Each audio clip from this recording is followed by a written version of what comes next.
Students, welcome back to my YouTube channel competition exam and general studies. तो आज पादपों में प्रजनन यानी कि रिप्रोडक्शन इन प्लांट्स देखेंगे, जिसमें हम अलैंगिक जनन, कायिक प्रवर्धन, प्राकृतिक कायिक प्रवर्धन, कृत्रिम कायिक प्रवर्धन, मादा जनन के अंग, नर युग्मकों में परिवर्धन, लघु बीजाणु जनन, गुरु बीजाणु जनन और द्विनिषेचन, पौधों के फल, बीज आदि के बारे में बहुत सारी एमसीक्यू क्वेश्चंस करने वाले हैं। तो चलिए शुरू करते हैं। हमारा पहला क्वेश्चन है, केले में कायिक जनन होता है तो प्रकंद से। निम्नलिखित में से अंतःभूस्तारी द्वारा कायिक जनन होता है? पौदीना।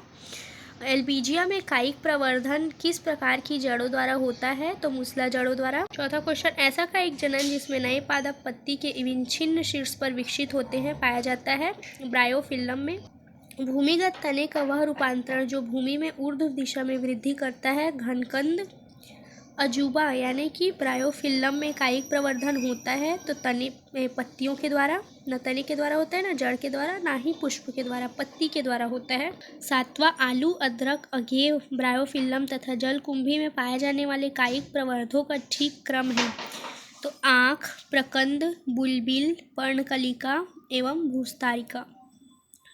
यूट्रिकुलेरिया में कायिक प्रवर्धन किसके द्वारा होता है?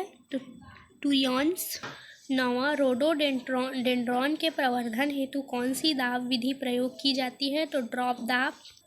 रोपण के दौरान जिस पादप के मूल तंत्र का प्रयोग किया जाता है वह क्या कहलाता है? तो स्कंध। भारतीय भ्रूण विज्ञान के पिता कहते हैं, बहुत इंपॉर्टेंट क्वेश्चन है ये, तो प्रोफेसर पी माहेश्वरी। द्विनिषेचन क्रिया का अर्थ है एक नर युग्मक का अंड केंद्रक के साथ वह दूसरे नर युग्मक का द्वितीय केंद्रक से संलयन होता है, तो इसे द्विनिषेचन कहते हैं। द्विनिषेचन की खोज की थी तो नवाश्चिन ने। द्विनिषेचन लक्षण है आवृत्ति बीजी का। बिना निषेचन से प्राप्त फल को कहते हैं अनिषेचक फलन। बहुत इंपॉर्टेंट है ये सारे क्वेश्चंस। पराग नलिका के लिए कौन सा वक्तव्य सही है? तो यह कीमोटेक्निक गति प्रदर्शित करती है। 17वां है, अगुणित पौधे किसके संवर्धन से प्राप्त हो सकते हैं? तो परागकण। बीजांडवृंत से बीजांड के जुड़े रहने के स्थान को कहते हैं नाभिका।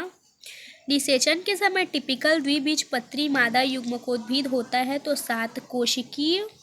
निम्न पादप अंगों जोड़े में कौन दोनों अगुणित है? तो एंटीपोडल कोशिकाएं अंड कोशिका, ये अगुणित है। तो अब तक के लिए इतना ही। इस चैप्टर से और क्वेश्चंस के वीडियो आएंगे, तो अपना प्रिपरेशन करते रहिए। और वीडियो पसंद आई हो तो वीडियो को लाइक कीजिए और चैनल को सब्सक्राइब करना मत भूलना। Thanks for watching.